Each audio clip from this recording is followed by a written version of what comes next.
Saudara-saudari terkasih, salve, salam sehat untuk kita semua. Injil suci yang kita renungkan pada hari ini diambil dari Injil Markus pasal 1 ayat 40-45. Ketika kita membaca teks ini, kita mendapati kisah mengenai Yesus menyembuhkan seorang sakit kusta. Dari kisah tersebut, ada beberapa hal yang penting yang dapat kita pelajari. Hal yang pertama adalah percaya pada kehendak Allah. Si penderita kusta itu percaya pada kehendak Allah. Dia datang berlutut di hadapan Yesus dan memohon bantuan Yesus. Kalau engkau mau, engkau dapat mentahirkan aku. Lihat, pertama-tama si penderita kusta itu datang menyembah Tuhan dan memohon bukan untuk disembuhkan dari sakit kusta, melainkan agar ia dibersihkan, disucikan, dimurnikan dari dosa. Ia sadar bahwa yang membuat dia sakit adalah kelalaiannya sendiri, kesalahannya sendiri. Ia sadar bahwa Tuhanlah yang bisa memaafkan dan mengampuni tanpa batas atas semua salah dan dosanya. Dan dia pun mempercayakan seluruh hidupnya pada kehendak Tuhan. Dia tidak memaksakan kehendaknya atau keinginannya, kepentingannya untuk segera dikabulkan oleh Tuhan, untuk segera dipenuhi oleh Tuhan. Dia mengembalikan semua kemauannya, semua kepentingannya pada kehendak dan kepentingan Tuhan. Dia percaya bahwa kehendak Tuhan pasti baik bagi dirinya dan hidupnya. Karena dia sungguh-sungguh percaya pada kehendak Tuhan, maka Yesus begitu tergerak hati oleh belas kasihan untuk menolong dan menyelamatkannya. Karena dia percaya sepenuhnya pada kehendak Tuhan, maka Tuhan pun menginginkan agar ia menjadi tahir. Aku mau, jadilah engkau tahir. Dan sejak saat itu dia sembuh dari kusta dan ia menjadi kudus. Di sini kita belajar bahwa kehendak Tuhanlah yang menjadi nomor satu dan bukannya kehendak kita atau kepentingan kita. Mengikuti Tuhan dan percaya kepadanya bukan berarti kita memaksakan kehendak kita untuk segera dituruti, melainkan menaruh semua keinginan kita di atas keinginan Tuhan. Tidak ada seorang pun yang mendasarkan kepastian pada dirinya sendiri, dan tidak ada seorang pun yang mendasarkan hidupnya pada kehendaknya sendiri.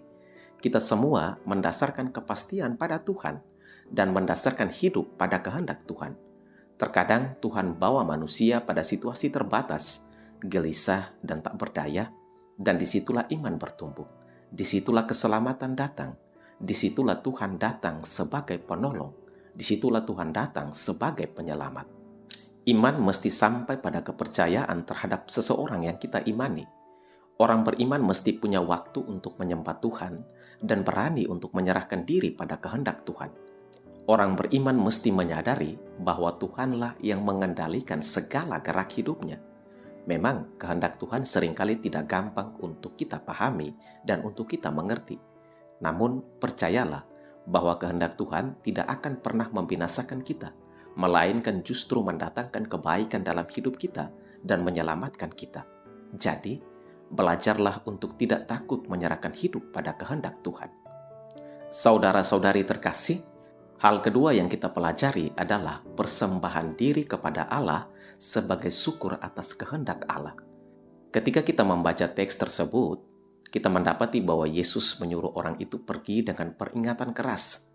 Ingatlah, janganlah memberitahu apa-apa tentang hal ini kepada siapapun. Tetapi, pergilah dan perlihatkanlah dirimu kepada imam, dan persembahkanlah untuk pentahiranmu persembahan yang diperintahkan oleh Musa sebagai bukti bagi mereka. Yang Yesus minta dari orang itu adalah untuk memberikan persembahan kepada Allah sebagai syukur atas kehendak Allah yang telah terjadi atas dirinya. Yesus memintanya untuk mempersembahkan hidupnya bagi kepentingan Allah, bagi kehendak Allah. Yesus melarangnya untuk tidak menceritakan hal kesembuhannya kepada orang lain, karena Yesus khawatir bahwa orang-orang nanti memandangnya hanya sebagai pribadi penyembuh, hanya sebagai tukang penyembuh. Yesus khawatir orang-orang akan mendekatinya dan mengikutinya hanya untuk mengalami hal-hal serba enak, serba tentram, serba aman, dan serba nyaman. Yesus khawatir nanti orang-orang mengikutinya karena mengharapkan hal-hal ajaib, hal-hal luar biasa terjadi dalam hidup mereka. Yesus tidak ingin agar orang-orang mengikutinya karena berfokus pada kesembuhan, pada solusi, dan pada kemudahan-kemudahan.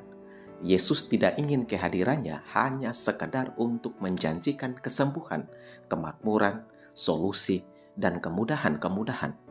Yesus ingin agar orang-orang yang mengikutinya benar-benar mempersembahkan hidupnya bagi kehendak dan kepentingan Allah.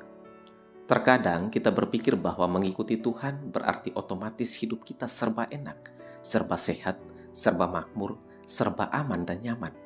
Terkadang kita membangun relasi dengan Yesus hanya untuk sembuh dari sakit, hanya untuk hal-hal ajaib yang bisa kita dapat. Pada akhirnya, Yesus hanya dibutuhkan kalau kita punya kepentingan, kalau kita punya intensi, kalau kita punya motivasi dengan Yesus. Singkatnya, Yesus diperalat hanya untuk kesenangan kita, hanya untuk kepentingan kita, hanya untuk kesembuhan kita. Beriman kepada Tuhan berarti mempersembahkan hidup sepenuhnya pada kepentingan Allah dan pada kehendak Allah, dan bukannya bergantung pada kehendak dan kepentingan kita.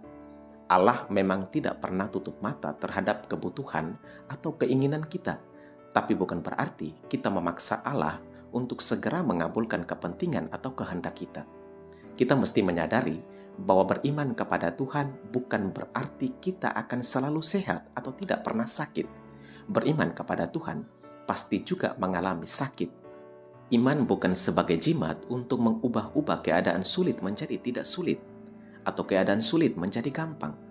Beriman berarti percaya sepenuhnya kepada Allah dengan melepaskan semua kepentingan dan keinginan kita, dan bergantung sepenuhnya pada keinginan dan kehendak Allah.